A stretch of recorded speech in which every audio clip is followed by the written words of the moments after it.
Okay, sino po sa inyo dito yung maraming plano sa buhay niya? Siyempre, no? Sino ba namang hindi nagplano, di ba? At paulit-ulit nating sinasabi na ano man ang mga plano ko, gaano man kaganda yung alam kong mga plano ko, mas maganda pa rin ang plano ng Panginoon. Amen. So marami tayong mga pinla-plano, gusto nating pumasok sa ministry, gusto nating mag-aral, gusto nating mag-tour, gusto nating magpatayo ng bahay, gusto nating mag-asawa, di ba? Gusto nating mag-business. So ang dami nating mga plans. So hindi ko po alam kung ano ang plano ninyo today.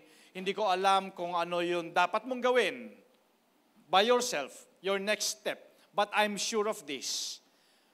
Church, I realize that good intention never reap a harvest unless you go and act accordingly to your plans. Ibig sabihin, kahit maganda ang plano mo, maganda ang intention mo, kung hindi ka kikilos, walang mangyayari. Amen po ba? You need to take the first step. Good intention really never reap a harvest. Talagang kailangan talaga nating may gagawin tayo, kikilos po talaga tayo. So hindi ko po alam kung anong mga plano ninyo, pero alam ko kung anong dapat nating gawin kasabay ng mga plano natin. You need faith in God. Importante po yung bawat ginagawa natin, meron siyang pananampalataya. So ang ating pong message today is called, Your Faith Has Healed You. Ayan. Alam nyo, every time we meditate the Word, every time we read our Bible, napakaraming mga narrative, di ba, ng Bible, napakaraming mga stories. And then, lagi tayong nire-remind na itong Word ng Panginoon, even yung mga stories in the Bible, it really gives us the lesson, di ba? Moral, spiritual, di ba? Kaya nga sabi ng Bible, ito lahat ay sinulat para meron tayong basis, meron tayong reference, di ba? At meron tayong matutunan. Okay? So, ito pong message natin this morning, ito po ay isang kwento sa Bible na punong-puno ng katotohanan, na kung ito po ay maunawaan nating mabuti, ito po ay magbibigay sa atin ng malaking pagpapala po ito sa pang-araw-araw nating pamumuhay. Samahan niyo po ako, please open your Bible in Book of Mark, chapter 10. By the way, alam ko po, nabasa niyo na to, maraming beses na po kayong nakabasa nito, yung context, yung background ng story, and then yung highlight po is makikita natin in verse 52. Ayan. In verse 52, sabi po dito is, go. So, ibig sabihin, meron pong instruction, merong command ang Panginoon, si Jesus. Meron siyang command for us to go. Always, go. Diba? Make the first step. Go. Make the first move. Go. Meron kang gagawin. May instruction. Go, said Jesus, your faith has healed you. Immediately, he received his sight and followed Jesus along the road. So yun po yung highlight na gusto kong makita ninyo. Merong instruction si Jesus to go. Okay? And then, nag-obey. Ito po ay story ni Bartimaeus, the blind. Okay, nag-obey po siya doon sa command ng Panginoon, and then immediately na-receive niya yung kanyang sight. And then, hindi lamang po siya pinagaling ng Panginoon, siya po ay nagpatuloy sa kanyang pananampalataya sa Panginoon. He followed Jesus along the road. Okay. So, mga kapatid, we believe that God moved according to our faith. Kumikilos ang Diyos na ayon according sa ating pananampalataya. And faith is what we need in our daily living. In Hebrews chapter 10 verse 38 says, now the just shall live by faith. Ito po yung sinasabi ko na sa araw-araw po na ating pong pamumuhay, sa buhay natin sa araw-araw, kailangan natin ng pananampalataya. Sabi nga, we get everything by believing. And God moves according to what we believe, according to our faith. Kaya sabi po ng Hebrews 10:38, now the just shall live by faith, but if anyone draws back, my soul has no pleasure in him. Okay, so ibig sabihin po, there's always a next step. At yun po yung pag-uusapan natin ngayong umaga. Kasi if you don't take the next step, may stuck po tayo doon sa ating kalagayan. I hope naintindihan po natin, di ba? Kung hindi ka mag-move on, kung hindi ka kikilos, hindi ka mag-take ng step, may stuck ka doon sa kalagayan mo. Amen po ba? Nasaan ka man, hanggang doon ka na lang. Kaya may mga tao nagsasabi, wala, hanggang dyan ka na lang talaga. Hindi ka na makakaalis dyan. So if you don't move forward in faith, pakisabi nga po, faith. Okay. By the way, before we continue, pag narinig ninyo ang word na faith, pananampalataya, what comes first into your mind? What is faith? Diba? So, in other words, sabi natin, we get everything according to what we believe. Kasi yun yung pleasure ng Panginoon eh. Okay. So, kailangan, church, lahat ng ginagawa natin may pananampalataya. Yung pag-worship mo, dapat yan, motivated yan ng pananampalataya. Yung pagkakaloob natin, pagbibigay natin, dapat may pananampalataya. Lahat ng ginagawa natin, dapat may pananampalataya. And the subject ng ating faith, walang iba kundi ang Panginoon. Amen. Sa Kanya tayo nagtitiwala, sa Kanya tayo nananampalataya. Nasa Kanya yung faith natin. So if you don't move forward in faith, marahil kaya sabi nga ng iba, wala, ikamamatay mo na yan kasi may stuck ka na lang dyan sa kalagayan mo. And then, syempre, pagka hindi tayo, wala ng pananampalataya, yung puso natin will grow cold. Diba? Kaya nga mayroong mga sinasabi nila, nanlalamig yung kanilang mga pananampalataya. At hindi lang yon. Ang tendency, pag nanlamig ang pananampalataya, you will feel more distant from God. Nandun na nagsisimula yung unti-unti nang napapalayo sa Panginoon. Hindi si Lord ang lumalayo, tao ang lumalayo. Amen. Kasi promise ng Lord, nandyan lang ako. I'm with you, I will never leave you. Kaya lang ang tao kasi talaga pilit na lumalayo. Okay. Now, church, tandaan po natin ito. God isn't going to help you with step 2, step 3, or 5 until you start to take the step 1. Okay? So there is always a first step. Kailangan talagang mag-move on. Amen. So, pakisabi nga sa katabi mo, galaw-galaw minsan. Amen? Galaw-galaw tayo minsan. O, kung tinatawag ng pagkakataon, madalas tayong gumalaw. Okay. So, you may have been planning to do something. Kagaya nga po ng sabi ko sa inyo kanina, marami tayong mga plano. But good intention never reap a harvest. Hindi ka makakapag-ani kung hindi ka magtatanim.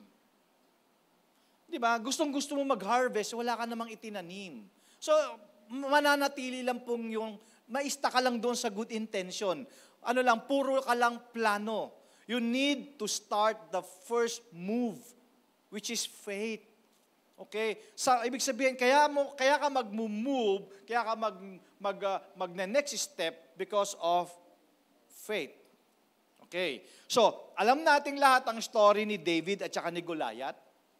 Di ba? Na pareho silang naghihintay from both sides of the valley. Di ba? Naghihintayan sila kung sino ang unang mag-move. At alam naman natin from the story kung sino ang first move. Walang iba kundi si David. Di ba? Biro mo yun, ha? Story ni David and Goliath. Talagang higante. Siyempre, story ni David and Goliath yon. Pero every time na nababanggit natin yung metaphor ng giant, that always represents yung matindi, malaking problema, matinding kabigatan, di ba? Yun yung giants natin eh. Okay. So, balik tayo doon sa sermon text natin in Mark chapter 10. Ito po yung story ni Bartimaeus, yung bulag. Yung bulag na a man who called out to Jesus in faith. Di ba? Pag binasa mo from previous verses before ng 52, makikita mo doon na nalaman ni Bartimaeus na si Jesus ay dadaan doon sa kung saan siya ay nandoon along the street. Okay? Nalaman niya na pupunta doon sa lugar niya si Jesus. At doon din nabasa din natin na nung dumadaan na si Jesus doon kung saan nasaan yung kalagayan niya, kung nasaan siya, nandoon sa ganung sitwasyon, siya po ay sumigaw. Kumbaga parang kung i-meditate mong mabuti itong kwento na to, makikita mo, pinatitigil pa nga siya eh. Di ba? Pinatitigil pa siya sa pagsigaw niya. Sabi nga ng mga disciples, tumahimik ka nga. Ang ingay mo. Pero the more na pinatatahimik siya, the more na nanggigigil siya. Dapat ganun yung pananampalataya natin. Tama po ba? Kasi alam nyo, when you begin to exercise your faith, marami talagang magwa-wonder at marami talagang opposition. Tama? Kasi faith is believing sa isang bagay na hindi mo pa nakikita o hindi mo nakikita. That is faith is all about. Kaya pagka ikaw ay nag-exercise ka na ng pananampalataya, nandyan na yung mga tao, sisira ulo mo, tumigil ka nga. Tama? Di ba? Hindi, pero ikaw naman, ito naman si Bartimaeus, the more na pinititigil siya, gigil naman siya. At doon mamaya makikita natin kung ano yung reward ng ating pananampalataya sa Panginoon. Amen? And then, siyempre, hindi naman in-ignore ni Jesus si Bartimaeus. At mamaya, mas maha-highlight po natin yan. At nung huminto si Jesus, ang sarap kaya nun, no? Na-experience mo na ba yung may nagtanong sa'yo na sabi mo lang kung anong gusto mo? Uy, naka-receive na ba kayo ng ganong question? Anong gusto mo? Naalala ko tuloy yung alaga kong si Champ, si Doggy ko. Yun, pagka hindi mo nawawalk yun, naglulungkot-lungkutan yun. Yan. Pero pag narinig niya na yung code, na pag tinanong ko siya, anong gusto mo? Gumagano na yung tenga nun. Anong gusto mo? Now ikaw, church, dito kasi sa kwento na to, tinanong ni Jesus anong gusto mong gawin ko sa'yo?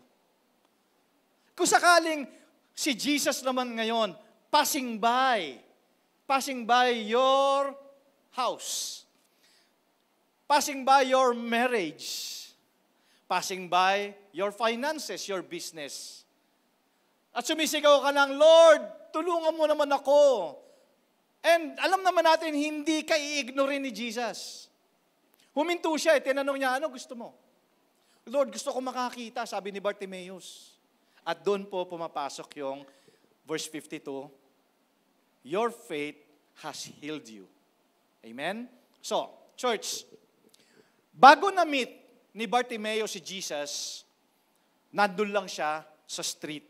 Marahil, kagaya nung nakikita natin, di ba, kung dito sa may Southwoods, lagi ko may nakikita dyan na nakaupo dun sa may sidewalk. Minsan nga kinausap ko, sabi ko, pwede ba medyo urong-urong ka ng konti doon? Kasi baka mamaya hindi ka mapansin ng mga sasakyan. Di ba? Baka mamaya masagi ka, mas malaking problema.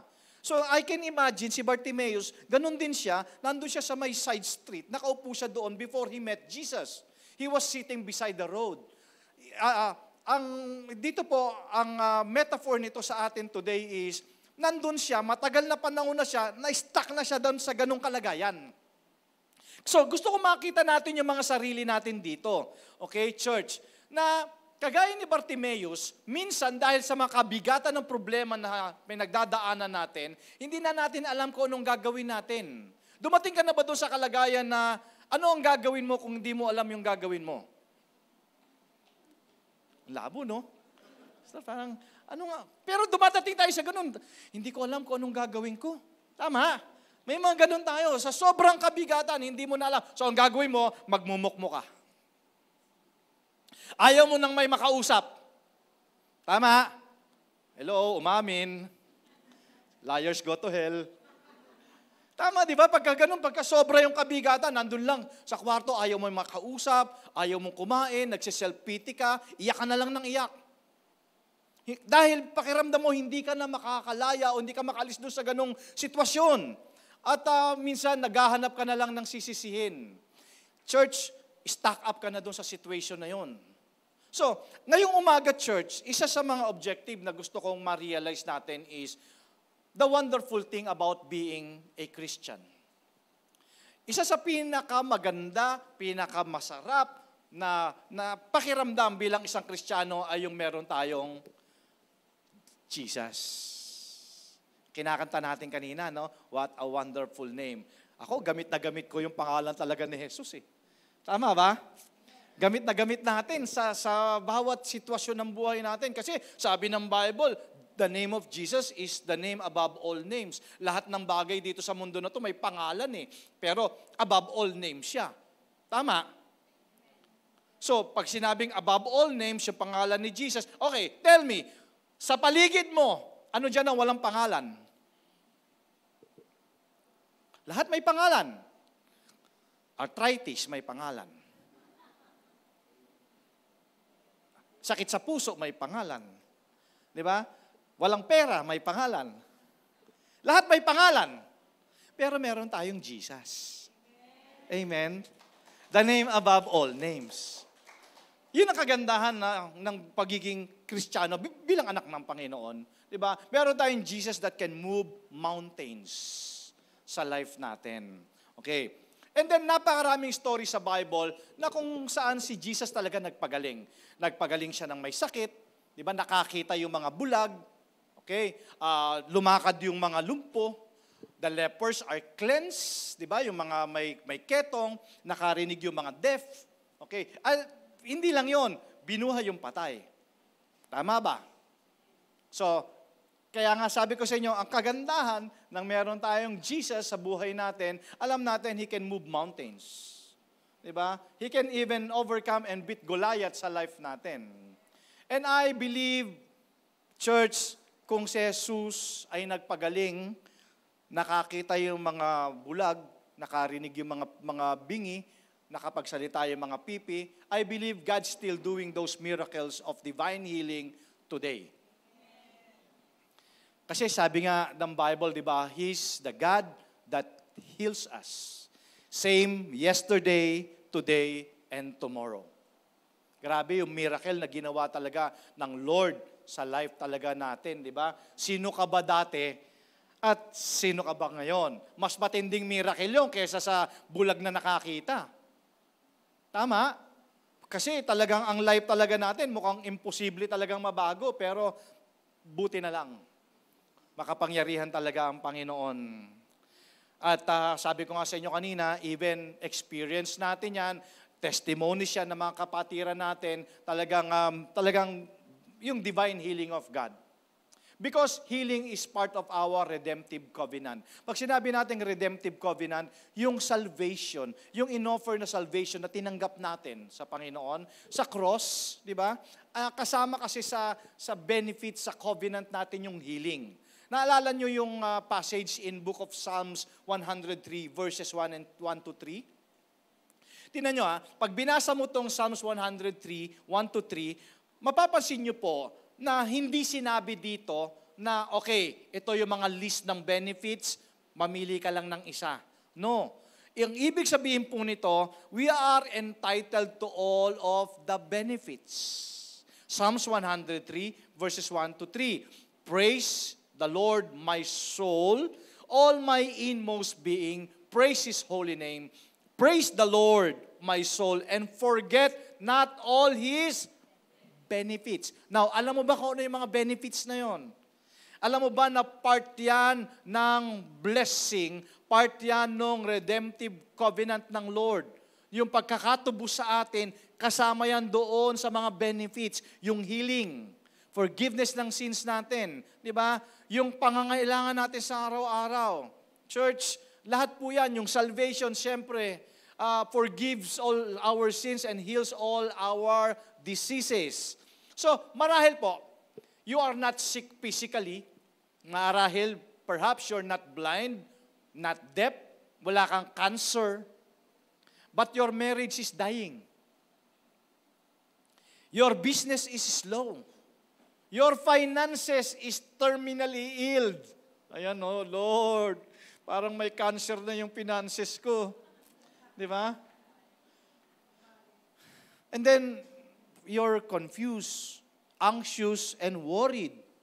So, ano ang gagawin mo kung hindi mo alam yung gagawin mo? So, going back dun sa story ni Bartimaeus, the blind man, now, meron dalawa dito na praises. And tingnan natin, for us today, kasi pwede mong tanungin, Pastor, ano naman ang kinalaman ko doon sa story ni Bartimaeus? Okay, gusto ko makita natin, there are two praises dito sa passage na to, at gusto ko makita natin how it describes your life. In Mark chapter 10, verse 52, sabi dito, go. Okay. Said Jesus, your faith has healed you. Immediately, he received his sight and followed Jesus along the road. Okay. From the previous verse, makikita natin, alam naman natin na itong blind man na to, if you're blind, syempre limited yung galaw mo. So, itong bago na meet ni Bartimaeus si Jesus, he was just sitting doon beside the road. Nandun lang siya. Now, sabi ko sa inyo, tingnan natin yung sarili natin.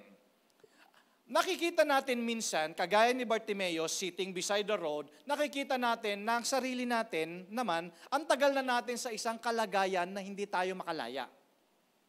Nandun lang tayo, nakaupo lang tayo. So, alin dito sa dalawang phrases na to that describes your life? Ikaw ba yung nandoon ka lang stuck up? Or ikaw naman yung you step in faith?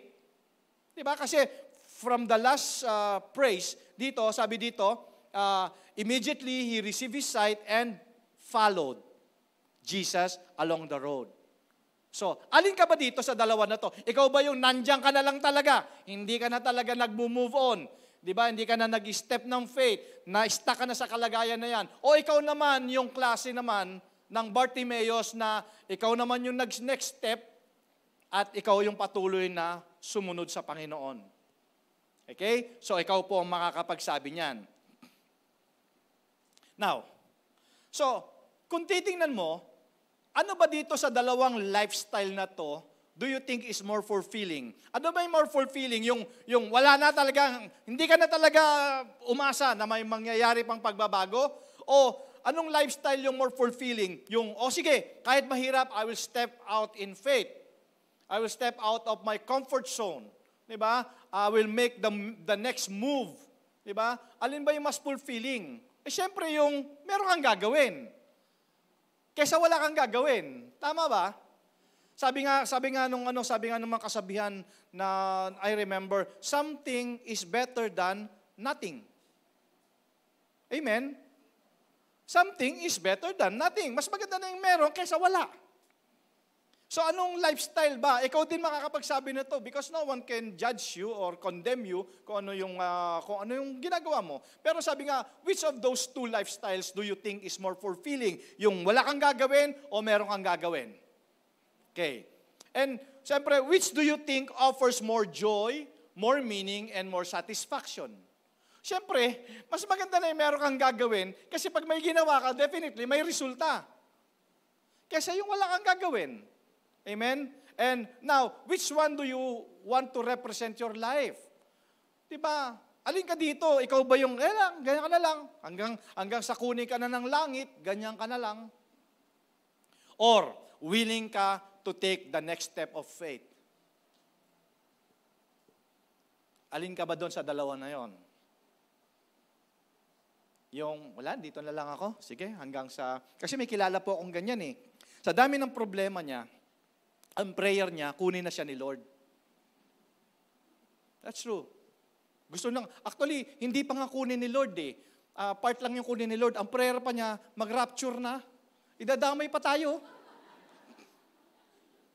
Di ba? Dadating talaga yung rapture. Pero, ikaw na lang muna, di ba? Totoo yun. I know someone na talagang yun ang prayer niya, Lord, mag-rapture na para... So, there's only one way to follow Jesus. Take the next step of faith. Kasi church, faith is more than believing. Okay. Alam nyo, yung nag-work lang yung faith natin without doing anything sa salvation, kasi lahat yung ginawa na ni Jesus. Pero after ng salvation natin, lahat ng pananampalataya natin, meron tayong gagawin. Amen.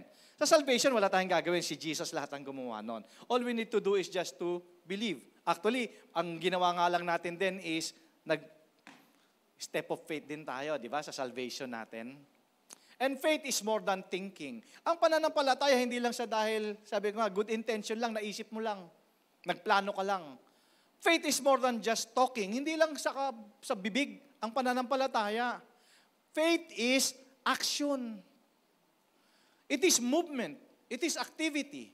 Faith is something you do. In fact, sabi nga ng Bible in James chapter 2, verse 14, in New NCV version, sabi dito, if people say they have faith, kung sinasabi mo ay pananampalataya ka, pero wala ka namang ginagawa, then their faith is worth nothing.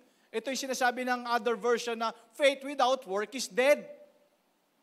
So faith is movement. Faith is action. Okay, tingnan mo yung katabi mo. Sabi mo sa kanya, galaw-galaw. Amen, galaw-galaw. Kasi faith is not just thinking. Faith is action. Walang idea si Bartimaeus na si Jesus dadaan doon isang araw kung nasaan siya. Kay Bartimaeus, it was just another day. Naalala niyo sabi ko noon, ang 2025 ba sa inyo is really a brand new year or just another day or another year. So kay Bartimaeus, wala na, sanay na siya, di ba? Naririnig ko pa to, ito church sa totoo lang. Yung mga tao na nariringgan natin, di ba? Yung talagang dumadaan sa matinding kabigatan, problema, tapos stack up na siya. Stack up na siya. Ayaw na niyang kumilos, ayaw niya nang gumalaw, ayaw na mag-move on. Tapos i-justify niya pa, sasabihin niya, sanay na nga ako eh. Tama? Sanay na nga ako. Biro mo, sabi nga natin, parang ang pangit naman ng sinanay natin. Diba? Parang sanay na nga ako ng maraming problema eh. So, yun yung tinatanong ko sa inyo kanina, is that really the lifestyle na gusto mo? More fulfilling ba yun? O mag-step ka ng faith para mabago yung sitwasyon mo? Amen? So, walang idea si Bartimaeus na dadaan doon one day. Kasi nga, parang just another day. Pero nung nalaman niya na si Jesus ay dadaan doon, God gave him an unexpected opportunity para makapag-fresh start. So church, ganun pala yun. Every single day, God, through faith, gives us a fresh start. Yung faith, binibigyan tayo ng fresh start. So it's the choice we make every day. Now, question, what if God is giving you the same opportunity today? Yan. Paano nga naman? So, kung sakaling binigyan ka ng opportunity today ng Lord, okay, dadaan ako sa bahay mo. Dadaan ako sa finances mo. Dadaan ako sa health mo. So, church, do not delay.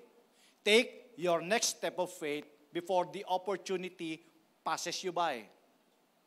Imagine, you are sitting beside the road. Or you are sitting in this room. Nandito ka ngayon, nakaupo ka ngayon dito. What next step will you take today to move forward and follow Jesus? Anong gagawin mo? Kasi alam niyo po, God has a part for you to do in accomplishing what He wants to do through you.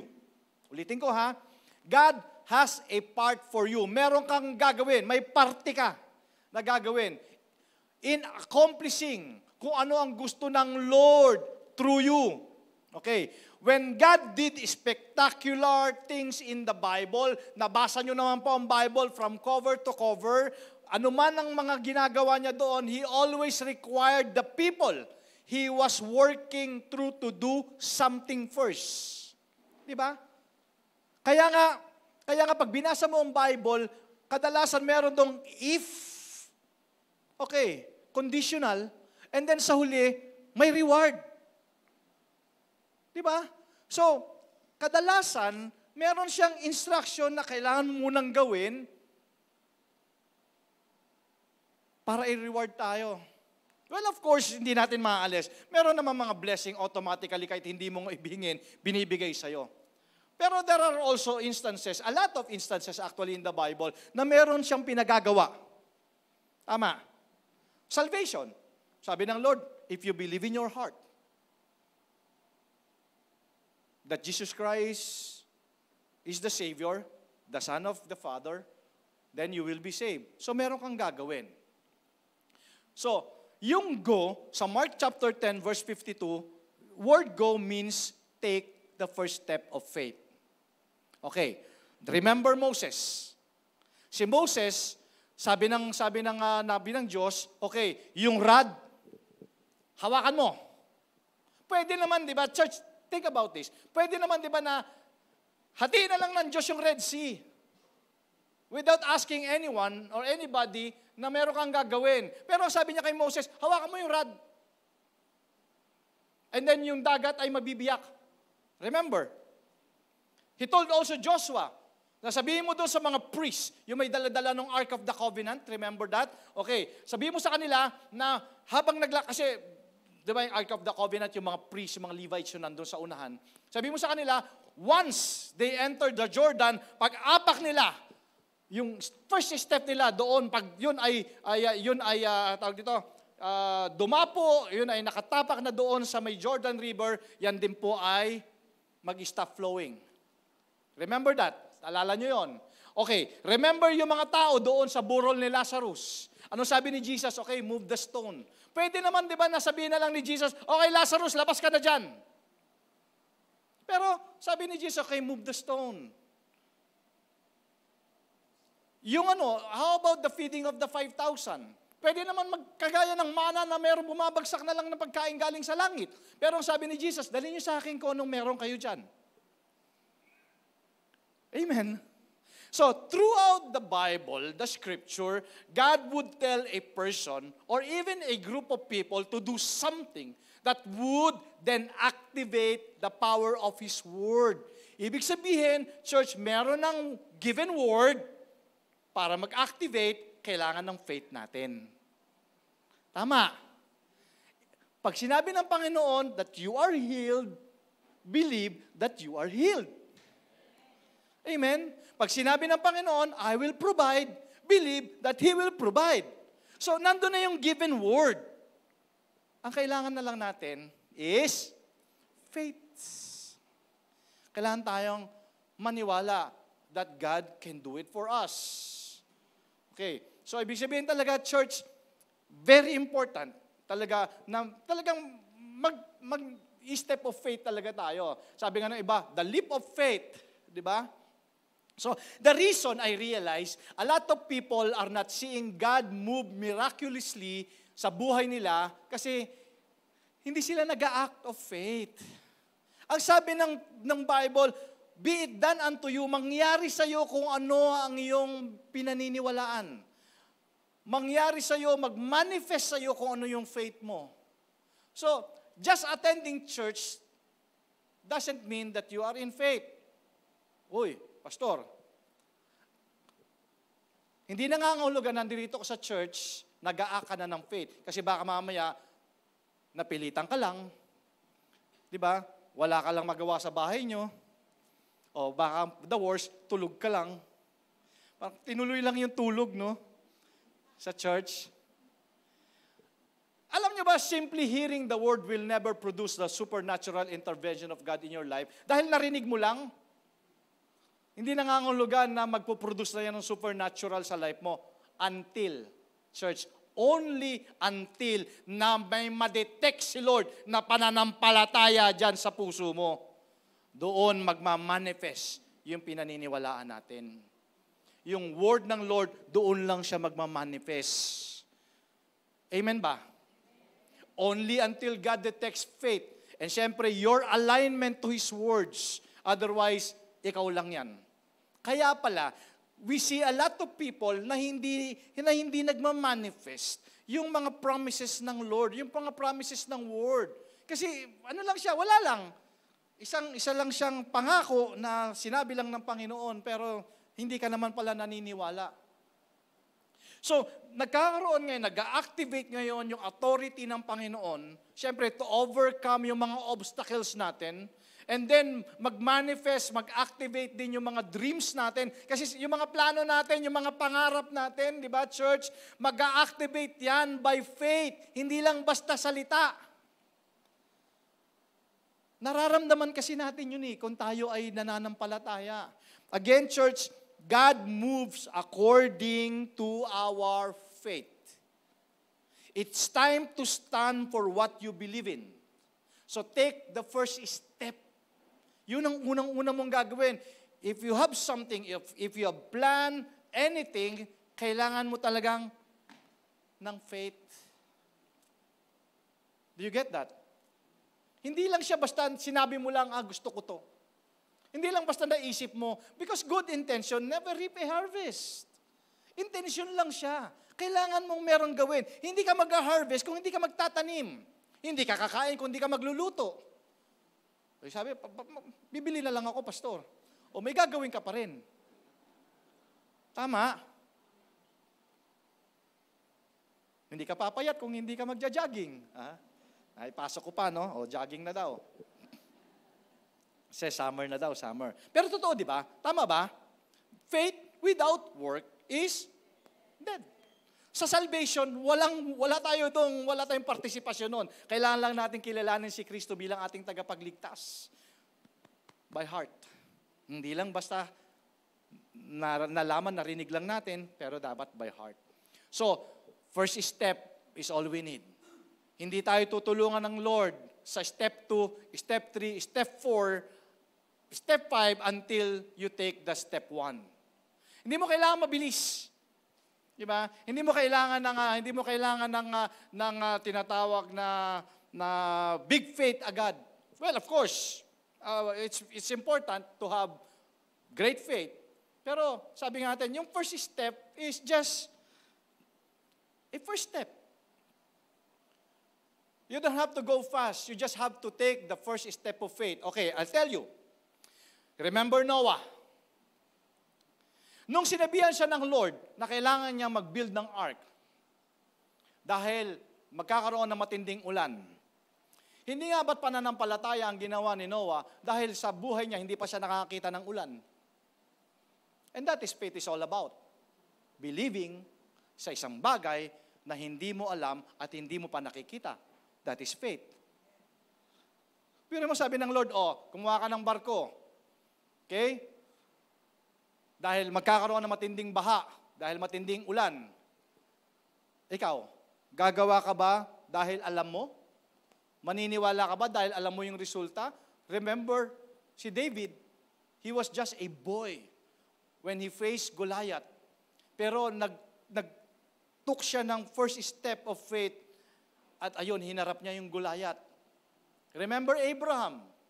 Diba? Nung sinabi ng Lord sa kanya now, na-imagine nyo ba yung situation ni Abraham? Si Abraham po, komportable na siya sa kalagayan niya. Meron na siyang mga ari-arian, meron na siyang tahanan, meron na siyang pamilya, may mga kaibigan, kasama yung kanyang mga kamag-anak. Di ba, ang saya? Ang saya, di ba, yung sa isang community, magkakasama kayo ng inyong mga loved ones. Pero dumating yung time na sabi sa kanya ng Panginoon, leave your country, iwanan mo lahat. And go to a place na kung saan ay pinangako ko sa iyo. Imagine, sumunod si Abraham, iniwan niya lahat, na hindi niya alam kung saan siya pupunta. Tama. And that is faith is all about. Alam niya lang, may pangako ang Lord sa kanya. Ito, nung binigay ng Lord yung order kay Joshua, nag-training sila. Di ba? Nag-training sila para doon sa Wall of Jericho. Di ba? And then, ang sabi pala ng Lord sa kanila, wala kayong gagawin kundi magmarcha lang, paikot-ikot doon sa wall ng Jericho. Hindi ba parang nakakatuwa? Nakakatuwa na mga trained sila, nag-train sila, di ba? Tapos ang gagawin nyo lang pala ay maglakad. For 7 days, bago yung wall ay bumagsak. So it was a step of faith for the children of Israel to walk into the Red Sea. A step of faith po yun. Imagine mo yung, ikaw, sige.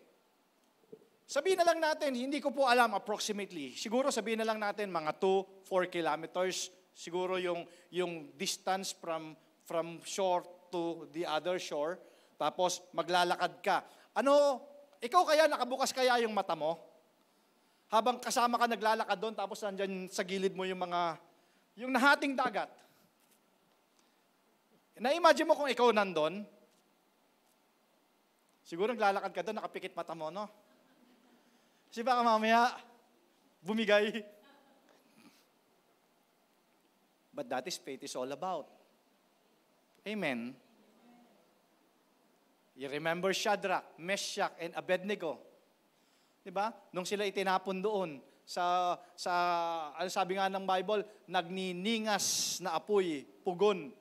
Diba? Yung fiery furnace. Diba? Wala, naglaro lang sila doon sa loob eh. Diba? Because nandun yung kanilang faith sa Panginoon. Church, before we end, time will come. Hello, listen, church. Dito po sa kaliwa, dito sa gitna, sa kanan, time will come. We'll all have those moments in our lives when we are asked to step out in faith.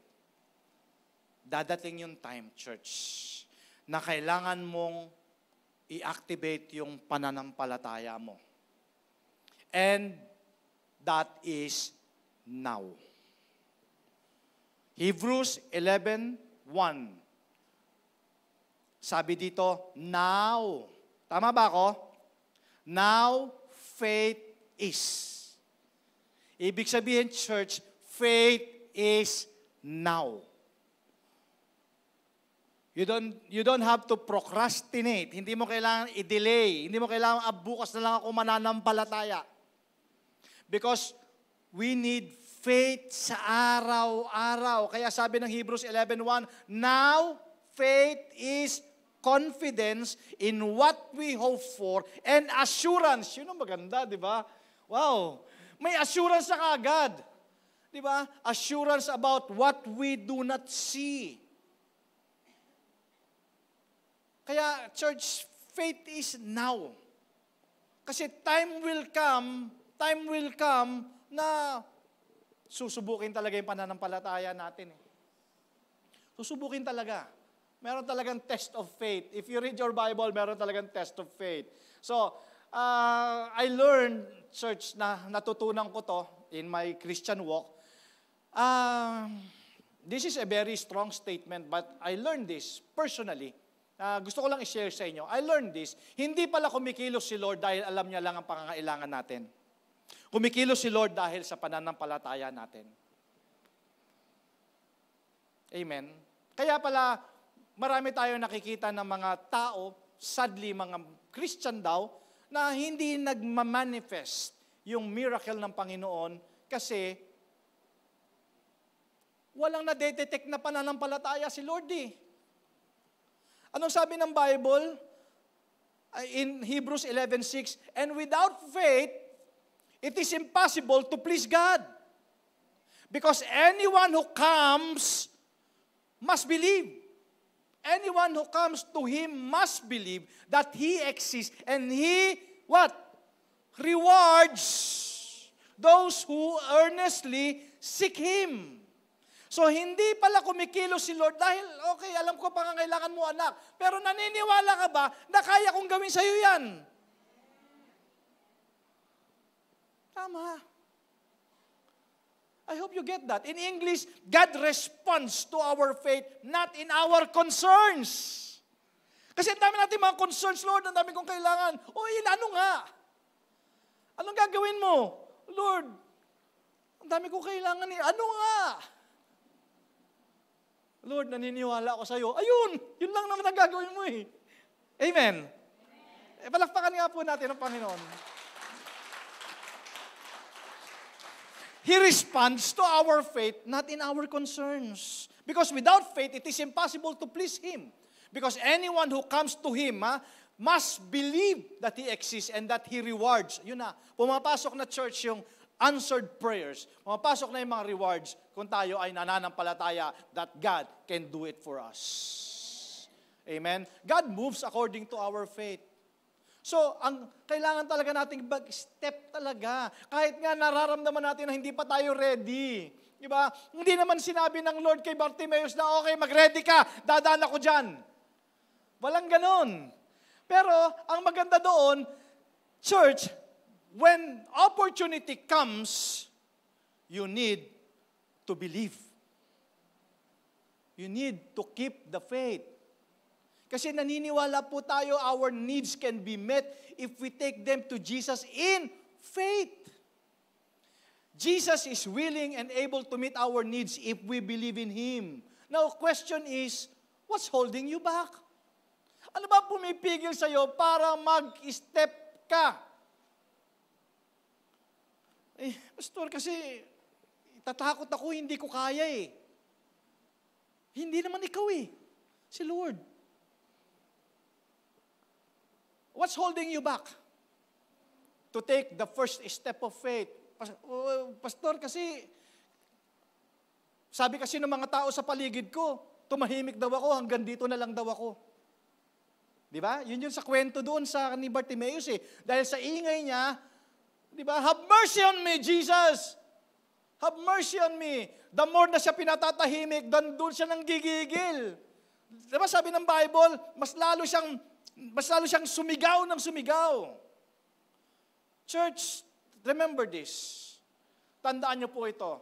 Sa araw-araw, Jesus will never too busy to ignore our needs. Alam niya yung pangangailangan natin. Alam niya. Pero naniniwala ka ba that God can do it for you? Imagine, yung woman, di ba yung woman bleeding for 12 years? Diba? Si Jesus on his way to Jairus, diba? Hindi naman yun yung pupuntahan ni Jesus eh. Dadaan siya doon, papunta doon sa bahay ni Jairus para doon sa anak ni Jairus. Pero hinintuan niya yung babae. Yung dinudugo for 12 years, hinintuan niya yun. So hindi i-ignore ni Lord ko ano yung pangangailangan natin. Diba? Pero anong pagkakaiba ni Jesus doon sa mga kilala natin na mga VIP? Yung VIP, hindi ka hintuan nun. Banggain ka pa nun. Di ba? Mga convoy, kita mo, may mga ano pa nga. Diba? Imagine mo, sa panahon ni Jesus, siyempre, nandun yung mga disciples, naglalakad siya, di ba? Tapos biglang may humawak ng damit niya. Alala niyo yung story? Huminto siya eh. Ano ba naramdaman niya? Tingin mo naramdaman, may humila sa akin Hindi. May naramdaman siyang pananampalataya. Amen? Church, sabi ko po sa inyo, until God detects. Ngayong umaga, may nararamdaman siyang pananampalataya ngayon dito. Amen? Amen ba yun? Maniwala kayo sa akin. Other people, important people will not stop to you. VIP will not stop to you, but Jesus will never ignore your faith. Amen. Hihinto at hihinto siya. Ganun ang ginawa niya kay Bartimaeus eh. Diba? Ganun ang ginawa niya. Walang sikat, walang malaking tao. Basta may pananampalataya. Hindi niya ignore ang pananampalataya natin. Hindi naman yung paghawak ng babae doon sa cloth niya, yung nagpagaling sa kanya eh. yung pananampalataya nung babae na nagpagaling, yung pananampalataya ni Bartimeus na nagpagaling. Kaya nga sabi niya, your faith has healed you. Di ba? Kasi kahit na gaano kataas, gaano kalakas yung sigaw mo, kahit gaano kataas yung kamay mo nagwo-worship, kung walang pananampalataya, hindi makikita ni Lord yan. Amen. Faith is very important. When anyone needs healing, sa lahat ng areas, hindi lang naman physical. Sabi ko nga po sa inyo, marahil siguro, wala ka namang sakit ngayon physically. Pero, dying na yung business mo. May cancer na yung finances mo. Tama? Worried ka na, anxious ka na. Kailangan po natin ng pananampalataya. Even sa mga answered prayers natin, di ba? Kaya sinagot ng Lord yan kasi may na-detect si Lord na pananampalataya. God is concerned with each individual who has faith in Him. Yun po ang buong katotohanan. Church, challenge ko sa inyo ngayong umaga. Before we end. What if, kagaya natin si Bartimeus, ang tagal mo na dyan sa kalagayan na yan. Sumpa na nga eh. Di ba? Sabi nila, pag yan ay tumagal na ng maraming taon, sumpa na yan. Kasi sabi natin, yung kay Job, 9 months lang lahat daw yun, sabi ng mga Bible scholars. And sabi ko nga, what if you are like Bartimeus sitting beside the road? Na-imagine mo ba, nandiyan ka, nakaupo. And today, Jesus is passing by your plans. Sabi ng Lord, anak, kumusta yung mga plano mo? Kasama ba ako sa plano mo? Diba? How about if Jesus is passing by your health? Your marriage, your family, your children? Are you willing to take that first step of faith? Remember, church, God will not help you with step 2, step 3, 4, 5 until you take the step 1. Kailangan mo talagang mag-next step. Now, ano ang much more fulfilling? Yung nakaupo ka lang na walang ginagawa? O much fulfilling o more fulfilling to activate your faith and follow Jesus along the road? Alin ba doon yung mas fulfilling? Something is better than nothing. Nung malaman ni Bartimeus, hindi ko ma-imagine, ni-research ko, hindi naman siya pinanganak na bulag eh. Meron lang talaga siyang karamdaman na naging cause ng incurable disease, kaya nabulag siya. So marahil pamilyar din siya sa paligid. Hindi ko rin alam kung gaano siya katagal nandoon sa kalagayan. Hindi ko po alam kung gaano na kayo katagal dyan sa kalagayan ninyo. Ganon din po ako. Di ba? Sino ba dito yung walang pagsubok? Sino ba sa atin yung hindi dumanas ng kabigatan? Sino ba? Nung nalaman ni Bartimeus na dadaan doon si Jesus, sabi niya, Jesus, have mercy on me. Sabi ng mga tao, sabi ng mga disciples, tumahimik ka nga. Tumahimik ka. Hindi. Lalo siyang nanggigil. Church, dapat ganyan yung pananampalataya natin. Nanggigigil. Amen? Amen ba yon? So, nung huminto si Jesus, church, what if Jesus is passing you by? Nandiyan ka sa kalagayan na yan at itatanong sa iyo ni Jesus, close your eyes for a moment. Sige nga, pakipikit mo nga po mata mo sandali.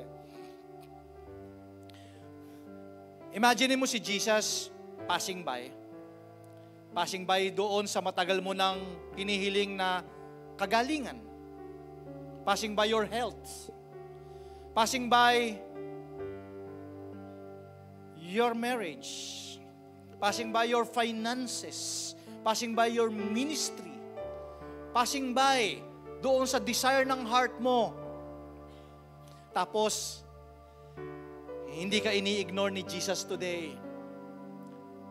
And then, tatanungin ka niya, sabi niya, anak, anong gusto mong gawin ko sa'yo? Ano isasagot mo? Sabi ni Bartimaeus, Lord, I want to receive my sight. Gusto ko makakita. Gusto mo ba, do you want to see the goodness of the Lord? Do you want to taste the goodness of the Lord? Anong isasagot mo? Pero this is very interesting. Okay, please open your eyes. This is very interesting. In verse 52, sabi ni Jesus, go. Go. Take the step of faith because your faith has healed you. Alam mo ba, kanina, naniniwala ako. Habang nakapikit yung mata mo, tinatanong ka ni Jesus kung anong gusto mo. Ganon din po ako. Ganon din ako, Lord, gusto ko po ng ganito. At naniniwala ako, kaya mong gawin ito para sa akin. Dahil sa'yo, ang imposible sa akin, sa'yo lahat posible. Amen.